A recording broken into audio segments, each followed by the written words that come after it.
नमस्कार, बालाघाट न्यूज में स्वागत है। शुरुआत करते हैं बुलेटिन न्यूज की। कोरोना वायरस से अब जिला अस्पताल का स्टाफ भी संक्रमित होने लगा है। प्रसूति वार्ड में पदस्थ एक स्टाफ नर्स के पॉजिटिव आने के बाद इसकी पुष्टि हुई है, जिसे लेकर स्वास्थ्य कर्मचारी संगठन ने ही अस्पताल की व्यवस्थाओं पर सवाल खड़े कर दिए हैं। दरअसल हुआ यह कि जिस स्टाफ नर्स की रिपोर्ट पॉजिटिव आई है, उसके द्वारा इसकी जानकारी शेयर किए बगैर ही अस्पताल में ड्यूटी की गई, जिससे यहाँ के अन्य कर्मचारियों को भी संक्रमण फैलने का डर बन गया है। इसी को लेकर आज स्वास्थ्य कर्मचारी संगठन ने हड़ताल कर दी। हालांकि बाद में उन्हें समझाइश देकर वापस काम पर लौटाया गया। इस दौरान डॉक्टर एवं प्रसूति विशेषज्ञ गीता बारमाटे ने कहा कि अस्पताल की व्यवस्थाओं में सुधार की जरूरत है। एसी पंखे दुरुस्त नहीं है। वही सुरक्षा के लिहाज से डॉक्टरों और स्टाफ को भी किसी प्रकार की एप्रिन या पीपीई किट नहीं दी जा रही है, जिससे संक्रमण को रोकना मुश्किल हो रहा है। उन्होंने कहा कि मरीजों को भी एप्रिन जैसी सुविधाएं दी जाए और उनके साथ आने वाले लोगों की संख्या कम की जाए, जिससे मरीजों के साथ उनका स्वास्थ्य भी ठीक बना रहे। अन्यथा वे ऐसी स्थिति में ना तो मरीजों को संभाल पाएंगे और ना ही खुद को। हमारा जो काम है, हमारा जो वार्ड है, इसमें इसी में जो ओवर क्राउडिंग में कम नहीं हो सकती, क्योंकि जो डिलीवरी है वो इमरजेंसी है। हम लोग कितना भी बचाव कर ले, पेशेंट को आना ही आना है, हमको उनका काम करना ही है और हमारे सिस्टर लोगों को भी उनका काम करना है। अब बात ये आती है कि उनका काम भी करना है, उनको भी बचाना है, अपने को बचाना है, तो कैसे बचाएं? बात यह है कि अगर हम वो जो पीपी किट आता है उसको हर समय पहने, या उससे और भी कोई दूसरा प्रोटेक्शन वाला किट वो मिले हमको ऐसे यहाँ के जो एसी है, पंखे, ये ठीक हो। और जो मरीज आते हैं उनको भी यहाँ के स्वच्छ या साफ सुथरे गाउन मिले और उनको मास्क वगैरह मिले, और उनके साथ के जो अधिक जो लोग जो आते हैं परिजन, ओवर क्राउडिंग वो कम रहे, जिससे कि पेशेंट भी सेफ रहे और हम लोग जो उनके संपर्क में आ रहे हैं हम लोग भी सेफ रहे। वार्ड में जाते हैं, इतनी भीड़ भाड़ रहती है, पेशेंट के साथ वालों को हटा वो बुरा मान जाते हैं, तो हम लोग आपस में उनसे हम संबंध खराब क्यों करेंगे? बात भले ही सही रहेगी पर लेकिन उनको बुरा लगता है। और उस वजह से क्या है, पोस्ट ऑपरेटिव वार्ड में देखोगे पूरा वार्ड भरा हुआ है, एक केबिन बना हुआ है, वहाँ सिस्टर लोग रहती है। तो केबिन बनाने से क्या वायरस रुक जाएगा क्या? वो सिस्टर को तो वहीं 24 घंटा रुकना पड़ता है, हमको तो उन्हीं के पास में काम करना पड़ता है। तो ये सब कितने देखने में लगता है कि हाँ इनको प्रोटेक्शन है, पर ऐसा कुछ भी प्रोटेक्शन नहीं है। पेशेंट लोगों को भी उतनी ही सुविधा मिलना चाहिए, उनको भी उतने ही प्रोटेक्शन किट मिलना चाहिए, और उतने डॉक्टर लोगों को और सिस्टर लोगों को। इधर इस मामले पर सिविल सर्जन आर.के. मिश्रा ने बताया कि स्टाफ कर्मी के अचानक पॉजिटिव आने के कारण कई कर्मचारियों और डॉक्टरों ने चिंता जाहिर करते हुए आज हड़ताल कर दी थी, जिन्हें समझाइश के बाद वापस लौटा दिया गया। उन्होंने बताया कि स्टाफ की सुरक्षा में हुई चूक और उसकी जानकारी सहायक कर्मचारियों तक नहीं पहुँचने के चलते यह कदम कर्मचारी संगठन ने उठाया था। उनकी शिकायत थी कि हमारे यहाँ एक सिस्टर पॉजिटिव पाई गई, कल वो बिना बताए सब जगह पूरे हॉस्पिटल में घूमी हो। तो उनका ये कहना था कि हमारे अस्पताल में आई वो और हम उसके कॉन्टैक्ट में आए, तो उस वजह से उसको सैनिटाइज नहीं हुआ, जबकि सैनिटाइज हो चुका था। इनका कहना गलत था कि सैनिटाइज नहीं हुआ, कल भी सैनिटाइज हुआ और आज भी सैनिटाइज हो गया। सर, उनके संपर्क में ऐसा कुछ पता चल पाया कितने लोग आए थे? और वो सिस्टर के साथ काम की थी उस समय जब वो बुखार आ रहा था, और उसने सबसे गलती है कि बिना बताए हमको बताई नहीं, ड्यूटी करती रही। जब उसको ज़्यादा हुआ तो छुट्टी चली गई। उसके बाद हमने उसको टेस्ट कराया तो पॉजिटिव निकल गया, उसको मैंने होम क्वारंटाइन बोल दिया। सर, जैसे कि आज स्टाफ नर्स और डॉक्टर जो है तो देर के लिए लॉकडाउन हुआ, इसके बाद क्या निर्देश दिए गए और क्या नई व्यवस्था होगी? नहीं, उनको मैंने समझाया कि ऐसा करने से कुछ होने वाले हैं, तो कोरोना से बचना अपने को बचत करना है, बचत नहीं होना है, और कोई अपने पास रास्ता नहीं है। उनको हमने समझा दिया कि आप अपना काम पे जाइए और बाकी जैसा काम चल रहा है वैसे चलेगा। यहाँ पे थर्मल इंटरव्यू रखने की बात आ रही है। हाँ, ये यहाँ पर थर्मल स्क्रीन कराएंगे, जिसको बुखार होगा उसको प्योर क्लिनिक भेजेंगे, वहाँ से जाँच होने के बाद फिर यहाँ। सर, कितनी स्टाफ नर्सें हैं अभी यहाँ पे जिला चिकित्सालय में और किस तरह से रियायत बरती जाएंगी? अपने पास 130 है टोटल, 124 टोटल जिला अस्पताल में 124। और ट्रामा सेंटर में अगर बात करते हैं, ट्रामा सेंटर में लगभग 50-60 लोग आते हैं, आधे।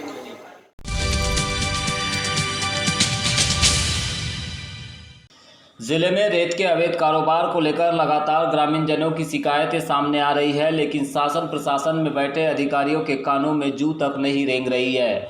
बुधवार को ऐसी ही शिकायत को लेकर ग्राम रोसना के ग्रामीणों ने कलेक्टर से मुलाकात की तो उनकी शिकायत भी नहीं सुनी गई। यहां तक कि उनके आवेदन को कलेक्टर ने लेने से इनकार कर दिया। ऐसा आरोप भी ग्रामीणों ने कलेक्टर कार्यालय से बाहर निकलने के बाद लगाया है। बताया गया कि ग्राम रोसना में रेत कारोबारी राजेश पाठक के द्वारा बड़े पैमाने पर रेत का अवैध उत्खनन किया जा रहा है। इसे लेकर ग्रामीण जन पिछले कई दिनों से लगातार शासन प्रशासन में बैठे लोगों से शिकायत कर रहे हैं, लेकिन उनकी शिकायतों पर ध्यान नहीं दिया जा रहा। इसी को लेकर आज वे सैकड़ों की संख्या में कलेक्टर कार्यालय पहुंचे थे, जहां कलेक्टर ने भी उनकी शिकायत पर ध्यान नहीं दिया। लोगों ने बताया कि जिला कलेक्टर ने जिस तरह से उनके साथ व्यवहार किया है, इससे उन्हें यकीन हो गया है कि प्रशासन की मिलीभगत से ही जिले में रेत का अवैध कारोबार फल फूल रहा है। अवैध रूप से रेत की चोरी हो रही है और मतलब 24 घंटे डंपर चल रहे हैं, और जिस वजह से हमारी रोडें ख़राब हो रही है और हमारा जो रोसना है बाढ़ग्रस्त है, जिस वजह से वहाँ पे बहुत गहरी खाई हो गई है। तो अभी क्या बोले कलेक्टर साहब ने हमारा आवेदन फेंक दिया और बदतमीजी से बातें कर रहे हैं। क्या कहना है उनको? वो बोल रहे हैं कि मतलब पता नहीं आपकी सुनवाई नहीं हो सकती। क्यों नहीं हो सकती, क्या कहना है वो पता नहीं, और आवेदन फेंक दिए उन्होंने। आप लोग क्या चाहते हैं? हम लोग चाहते हैं कि जो रेती निकल रही है ये मतलब घाट बंद हो जाए हमारी, ताकि हमारी धन जन की हानि ना हो। अगर नहीं हुआ आगे कार्रवाई नहीं तो क्या तो हम उग्र आंदोलन करेंगे। जो अवैध रूप से जो रेत चोरी हो रही उसके लिए हम आए थे। तो किसे ज्ञापन दिया, क्या कह रहे? कलेक्टर साहब को ज्ञापन दे, कलेक्टर साहब ने हमारा ज्ञापन पढ़ा और फेंक दिया, बोले नहीं ले सकते हम। फर्स्ट की बात कर रहे थे। पूरी डिटेल बताइए क्या है? सर हमारे गाँव में बहुत से यानी कि रेत का ठेका चल रहा है राजेश पाठक का, पर डे कम से कम 30 से 40 डंपर चलते हैं। हम जब कल उन्हें रोका तो बिल्कुल लोग हम पे हावी हो गए, बोले भैया अरे जाएगी, हम रोक नहीं सकते। बहुत सारी बात इसमें टीआई साहब आए थे, टीआई साहब ने भी हमसे बदतमीजी की। अब क्या चाहते हैं आप लोग? हम चाहते हैं सर कि पूरा ठेका बंद हो जाए, अवैध ठेका पर बंदी हो जाए वहाँ से। आपका नाम? केंद्रीय श्रमिक संगठन AIUTUC, एटक, सीटू एवं इंटक के संयुक्त आह्वान पर आज निजीकरण के खिलाफ प्रतिवाद दिवस मनाया गया। इसके बाद 28 सितंबर को राष्ट्रीय कन्वेंशन करने और 12 अक्टूबर को रक्षा कर्मियों की अनिश्चितकालीन हड़ताल के समर्थन में एकजुट होकर प्रदर्शन करने का निर्णय लिया गया। बताया गया कि सत्ता हासिल करने के बाद सरकार ने रेल, रक्षा, विमानन, कोयला, बिजली एवं बैंक सहित सरकारी व सार्वजनिक उद्योगों को निजी कंपनियों को सौंपने का काम किया है, जिसके कारण लोगों को नौकरी से निकाले जाने का खतरा बढ़ गया है। इसी को लेकर आज केंद्रीय श्रमिक संगठनों के आह्वान पर प्रतिवाद दिवस मनाया गया। इस दौरान यूनियन की ओर से नितिन ब्रह्मे, संजय रामटेके, विनय चौहान, नितिन मेश्राम, शिवलाल सोनवार से सहित बी उके और अन्य कर्मचारी भी प्रतिवाद दिवस में शामिल हुए। वाईआर बिसेन ने इस मौके पर श्रमिक और कर्मचारी संगठन की ओर से अपने विचार रखे। अस्पतालों का निजीकरण नहीं चलेगा, नहीं चलेगा, नहीं चलेगा, नहीं चलेगा। को निजी हाथों में सौंपने, मजदूर विरोधी कानून बनाने, श्रम कानून जो हमारे 1948 देश स्वतंत्र होने के पहले जो बने थे वो कानूनों को समाप्त कर रहे हैं, और रेलवे का निजीकरण कर रहे हैं। रेलवे तुम्हारे एरोप्लेन बेच रहे हैं, हवाई अड्डे बेच दिए गए, रेलवे स्टेशन बेच दिए गए वर्तमान सरकार द्वारा। उसी के विरोध में आज पूरे देश में सभी राष्ट्रीय संगठनों द्वारा विरोध दिवस मनाया जा रहा है, और उनकी सभी मांगों के संबंध में राष्ट्रपति महोदय को एक ज्ञापन विस्तृत लिख के भेजा जा रहा है। क्या क्या मांगे आप लोग? उसमें मांगे हमारे निजीकरण करो, को रोजगार दो, कृषि क्षेत्र में निजीकरण करना बंद करो, देश को बेचना बंद करो आदि बहुत सारे मांगे, 20-25 मांगे हैं।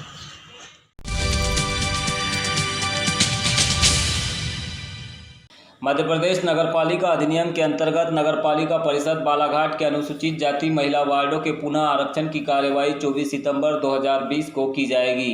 कलेक्टर दीपक आर्य द्वारा आरक्षण की कार्यवाही संपन्न कराने के लिए अनुविभागीय अधिकारी राजस्व KC बोपचे को प्राधिकृत अधिकारी नियुक्त किया गया। जिला शहरी विकास अभिकरण के परियोजना अधिकारी गजानन नाफड़े ने बताया कि नगरपालिका परिषद बालाघाट के लिए अनुसूचित जाति महिला वार्डों के आरक्षण की कार्यवाही 24 सितंबर को दोपहर 12 बजे से कलेक्ट्रेट सभाकक्ष में की जाएगी।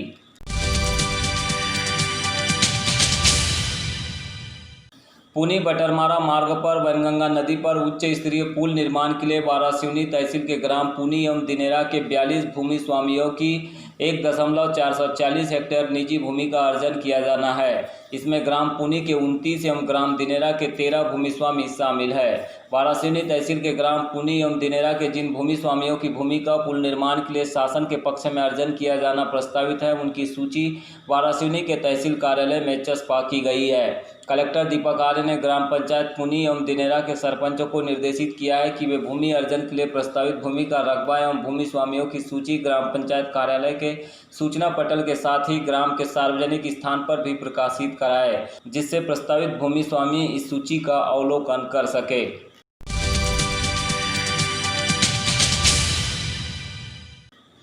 खरीफ उपार्जन 2020-21 के तहत किसानों से समर्थन मूल्य पर धान की खरीदी के लिए किसानों का पंजीयन 15 सितंबर 2020 से प्रारंभ कर दिया गया है।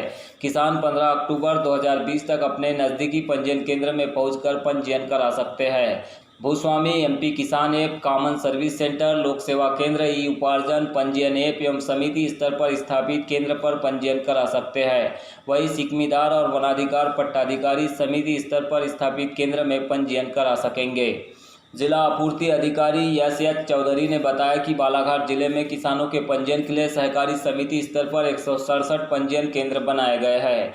किसान इन केंद्रों पर जाकर अपना पंजीयन करा सकते हैं। किसानों को पंजीयन हेतु जरूरी दस्तावेजों में पूर्व से पंजीकृत किसानों को किसी दस्तावेज की जरूरत नहीं होगी, परंतु खाता परिवर्तन की दशा में बैंक पासबुक की छायाप्रति, नवीन किसानों के लिए किसान को आधार नंबर की छायाप्रति, समग्र सामाजिक सुरक्षा मिशन के अंतर्गत जारी सदस्य आईडी तथा बैंक पासबुक की छायाप्रति देनी होगी। सिकमी एवं वन पट्टाधिकारी किसानों को वन पट्टा एवं सिकमी अनुबंध की प्रति, पंजीयन में भूमि रकबा एवं बोई गई फसल की जानकारी गिरदावरी डाटाबेस ली जाएगी।